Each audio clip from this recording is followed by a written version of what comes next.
Welcome back. The National Director of Public Prosecutions, Advocate Shamila Batohi, has told SABC News that while she understands public demands that she prosecute those allegedly involved in state capture, the process takes time. In an interview with SABC News this morning, she said the NPA was trying to gather evidence to prosecute cases with limited resources.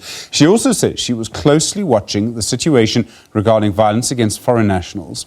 Nompumelelo Runji is a political analyst. She joins me now by Skype from Pretoria. Nompumelelo, good evening to you. Firstly, it does seem there's a huge amount of pressure on Advocate Batohi. How do you think people are going to see her request for more time before acting?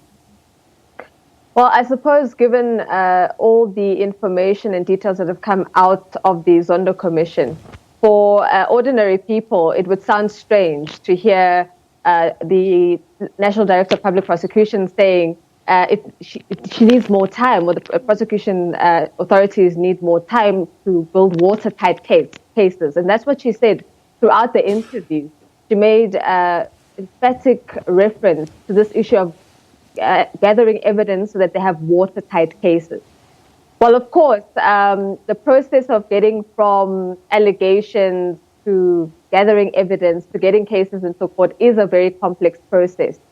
But it's very difficult for the normal person who watches people coming onto the Zondo Commission and making the kinds of statements that they're making to think that it would then take a very, very long time for the NPA to gather the type of evidence that's required to prosecute cases. But I think what is indicative of her answers this morning is that the NPA doesn't want to find itself floundering in court.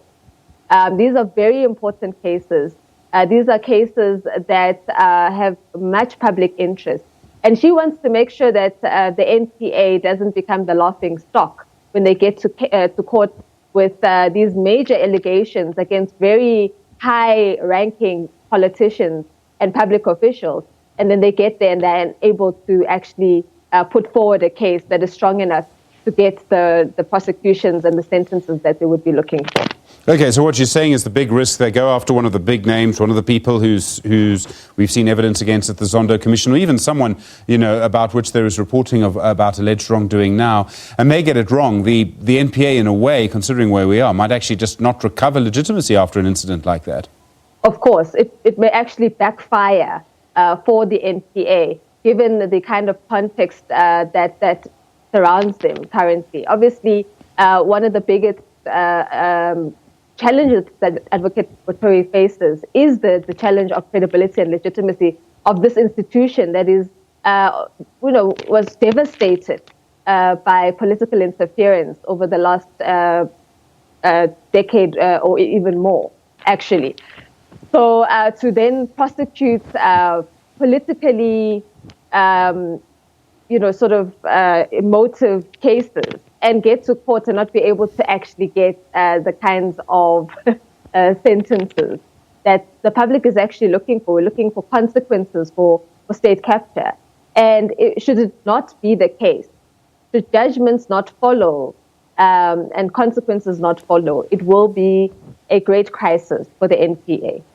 There's a feeling among some people, perhaps it's just the commentary at Nompumelelo, that if she were to prosecute certain people who may or may not have been involved in wrongdoing during the last 10 years, it could sort of change the balance of power, whether in the ANC or outside the ANC. Do you see it like that? Well, of course, it's very difficult right now to look at things like what's happening with the state capture inquiry or any other inquiry for that matter and not see it with the lenses of the factional battles that are actually going on within the ANC. It is very clear coming from Nazareth that this unity, this talk of unity was actually just a mirage, actually. And what we're seeing is the battle between the pro-Ramaphosa camp versus the pro-Dlamini camp are still actually going at each other. So it's very difficult, even for Advocate Batohi, in trying to prosecute certain cases, for it not to then be seen as an attack on a certain group within the ruling party by another. All right, then the reaction of government recently, talking about the violence against foreign nationals that we've seen, not so much just about Advocate Batohi's comments about it, but we've seen various political leaders condemning the violence. The ANC has several times, other parties have. Prince Mangosuthu Buthelezi tried to condemn the violence on Sunday, and then some of the people involved in that were ignored him rather. Do you believe political leaders have done what they should in this case? Is it quite difficult for them, actually? Look, Stephen, we are coming from a situation where this is not just a matter of criminality. It's good and well for politicians, particularly public officials in government, to condemn these acts of violence and attacks against foreigners. That's what we expect from leaders in a society that espouses human rights and common citizenship, and that has immigration laws that are actually quite accommodating. That's what we would expect from leaders. However, this is not just a matter of criminality. We've seen in the lead up to the May elections the politicization of this issue of illegal migration. We've seen political parties such as the DA use illegal migration as well as issues of porous borders, obviously as a campaign issue. And in doing so, part of the commentary that we've heard from politicians has been somewhat to blame certain troubles and problems that we see in our country on foreigners. So crime is blamed on foreigners. We heard our former Minister of Health, Adam Motsoaledi, make a very concerning comment about the flooding of the foreigners flooding our health system, for instance, causing overcrowding. So that would then be interpreted as, again, foreigners being scapegoated for challenges, which are actually challenges of governance and not just challenges of foreigners coming into our country. Border control is the ambit of government.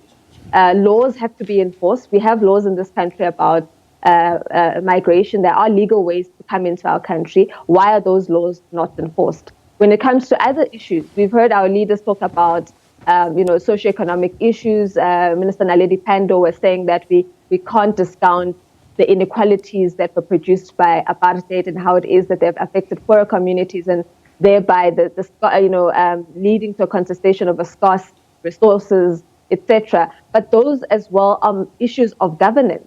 It's about a government that has failed to create the conducive environment so that we can have economic growth that absorbs more and more of the working age population, etc.